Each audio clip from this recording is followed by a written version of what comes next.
Good morning students. Today we are going to see journal entry part 5. In journal entry part 5 we are going to learn about compound entry or combined entry. What do you mean by compound entry or combined entry? Normally we will record one journal entry for one transaction, but here we are going to record one journal entry for many transactions, but we have to satisfy two conditions. Two or more transactions should have been taken place on same date, but all the transactions should have similar nature. Then only we can record the compound entry. Let me see the examples.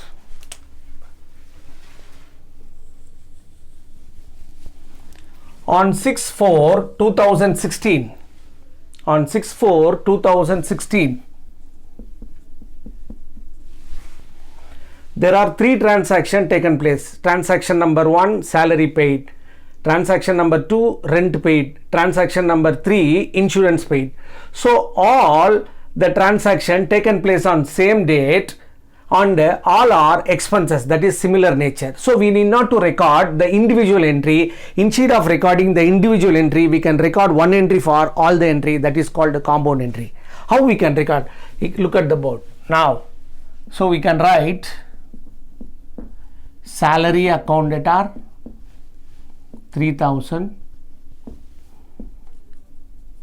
rent paid account debtor 2000, insurance account debtor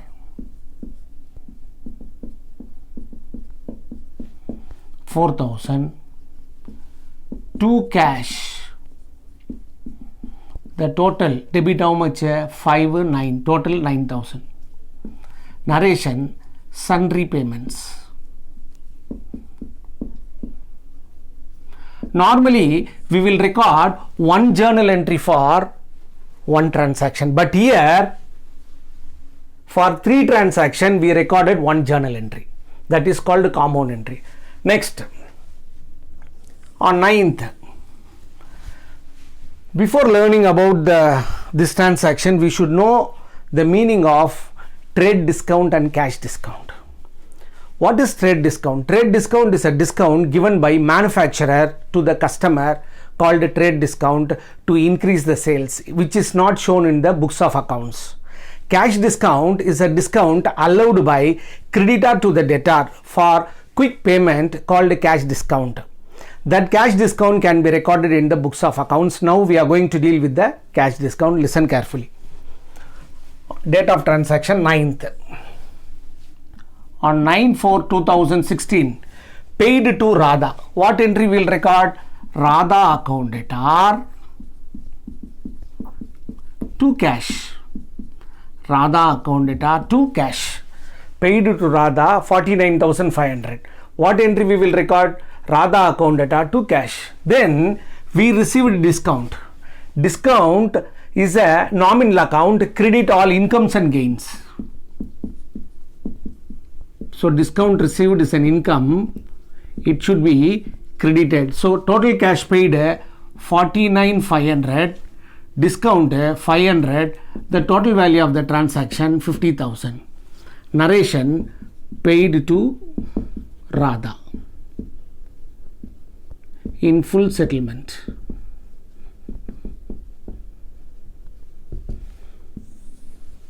Once again, paid to Radha. What entry will record? Radha account debtor to cash. In the transaction, we have one more transaction called discount received. Discount received is a nominal account. Nominal account rule is debit all expenses, credit all income. Since discount received is an income, it should be credited. Next, on 10/4. On 10/4/2016, paid to Robert rupees 28,000 in full settlement of his account 30,000. We owe to Robert 30,000, but we paid how much? 28,000. First we will record journal entry for payment to Robert. What entry will record? Robert account debtor to cash. Actually, how much we paid? We paid 28,000. Total amount due 30,000. Out of 30,000, we paid how much? 28,000. So remaining 2,000 is discount received. That is a nominal account. Credit all incomes and gains.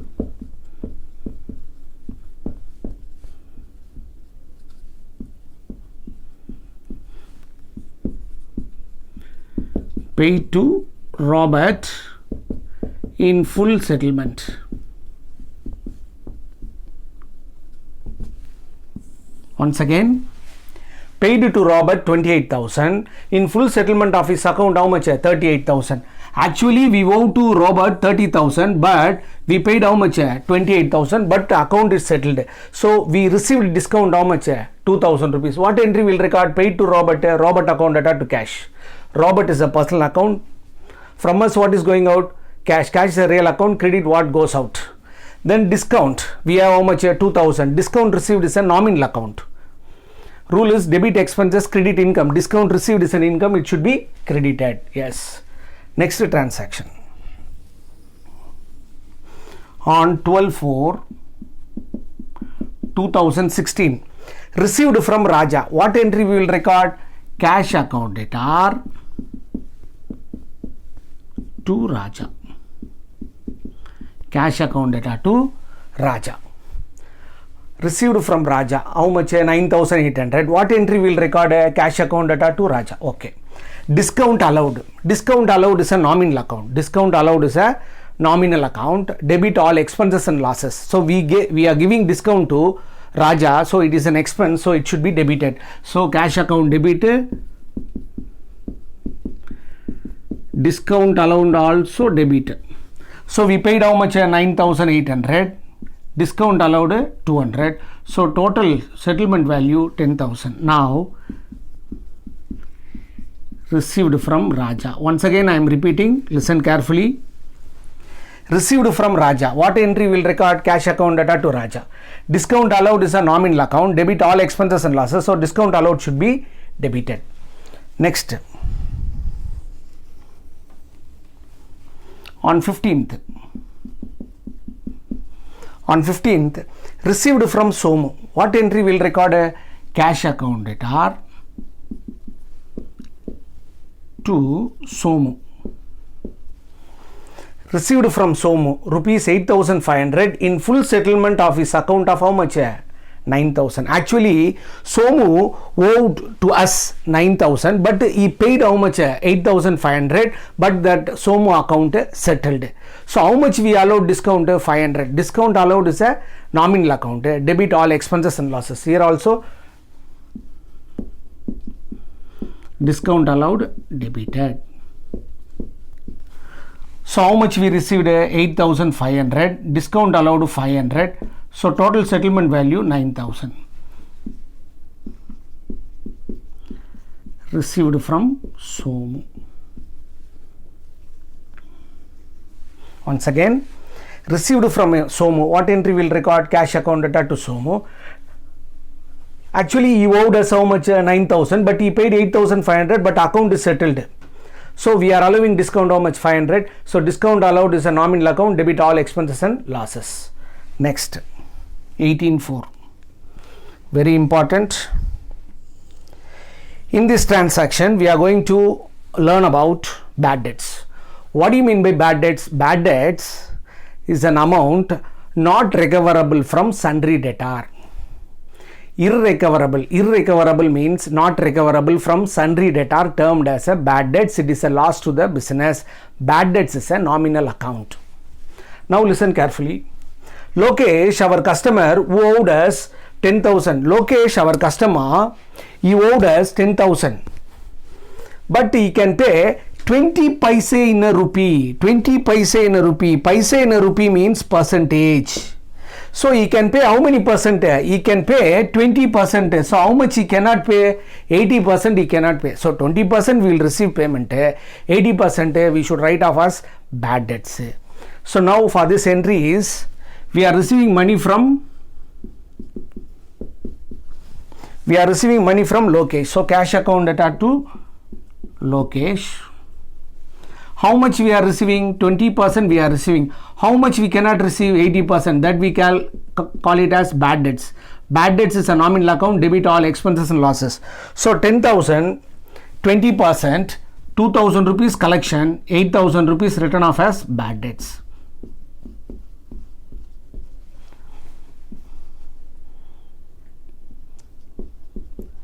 Narration received from Lokesh, balance written off. Balance written off. Once again, Lokesh, our customer, who owed us 10,000. Actually, he is our debtor. He owed us, he due to us 10,000, but he paid, he can pay how much? 20% he can pay. How much he could not pay?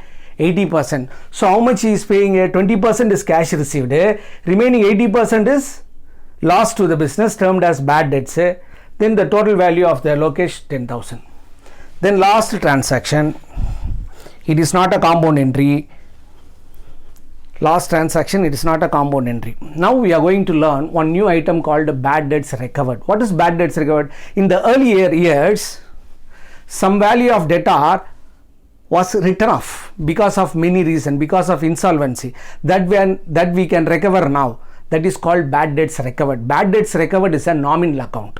Bad debts recovered is a nominal account. We are getting money from the earlier bad debts, that we called bad debts recovered. Entry for that, what is coming in? Cash is coming in.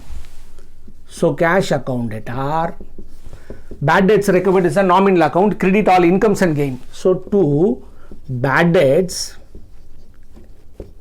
recovered or realized, the value how much? 3,000 rupees. Date of transaction 19. This is not a compound entry. Narration, bad debts realized. Bad debts realized. Students, in this class we learned compound entry or combined entry. What is compound entry or combined entry? An entry recorded for many transactions. But we have to satisfy two conditions for recording compound entry. Condition number 1. The transaction should have been taken place on same date. Second point, the transactions are similar in nature. If we satisfy these two conditions, we need not to record individual or separate entry. We can record one entry for all transactions. That is called compound entry. Okay. In next class, we are going to learn opening entry. Thank you.